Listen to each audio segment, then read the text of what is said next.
ভয়ানক বন্যায় বিপর্যস্ত উত্তর পূর্ব ভারত। বিশেষ করে বন্যায় ভেসে যাচ্ছে আসামের বিস্তীর্ণ এলাকা।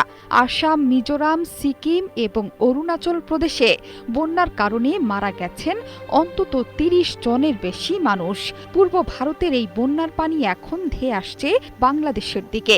যে কোনো সময় দেশেও তাই বন্যার সমূহ আশঙ্কা তৈরি হয়েছে।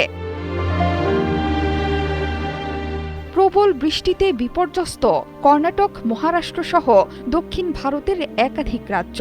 ব্যাহত হচ্ছে জনজীবন। টানা বৃষ্টিতে বিধ্বস্ত কর্ণাটকের বিস্তীর্ণ এলাকা।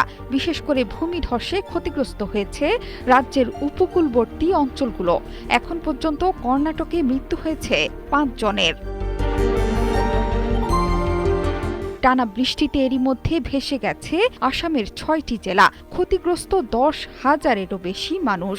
ত্রাণের পাশাপাশি বন্যা দুর্গতদের উদ্ধারের কাজে নেমেছে জাতীয় এবং রাজ্য বিপর্যয় মোকাবিলা বাহিনী। এখনো পর্যন্ত সেখানে মৃত্যু হয়েছে ১০ জনের। এখন যে কোনো ব্র্যান্ডের পুরাতন এসি বদলে নতুন ওয়ালটন এসিতে উপভোগ করুন ২৫% ছাড়।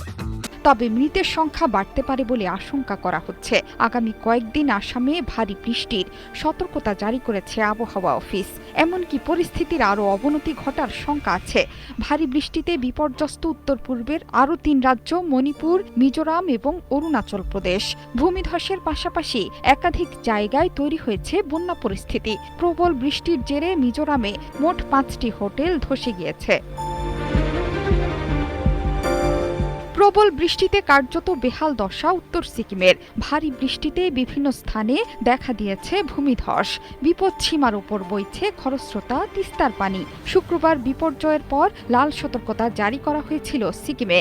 আবহাওয়া অফিস জানিয়েছে আগামী কয়েকদিন রাজ্যে আরও বৃষ্টিপাত হবে। ভারী বৃষ্টিতে ইতিমধ্যেই ভেসে গেছে সিকিমের ফিদাং গ্রাম।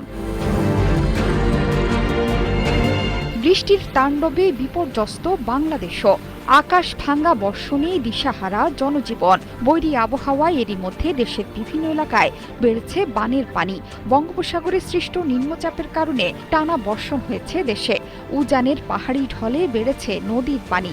এতে করে অকাল বন্যার আশঙ্কা তৈরি হয়েছে। পানি উন্নয়ন বোর্ডের বন্যা পূর্বাভাস ও সতর্কীকরণ কেন্দ্র জানাচ্ছে আগামী ৩ দিনের মধ্যে ৬টি জেলার নিম্নাঞ্চলে বন্যা পরিস্থিতির সৃষ্টি হতে পারে। চট্টগ্রাম বিভাগের গোমতী, মুহুরী, ফেনী, হালদা, সাঙ্গু, মাতামুহুরী নদীগুলোর পানি দ্রুত বাড়ছে, যার ফলে বিশেষ করে মুহুরী ও মাতামুহুরী নদীর আশপাশের এলাকায় বন্যার ঝুঁকি তীব্র। একইভাবে সিলেট ও ময়মনসিংহ বিভাগের নদীর পানিও বিপদসীমার কাছাকাছি। এতে করে বানের পানিতে ভাসতে পারে সুনামগঞ্জ, মৌলভীবাজার, হবিগঞ্জ ও নেত্রকোনার বন্যা পরিস্থিতির। জোহরা চৌধুরী সেতু, ৭১।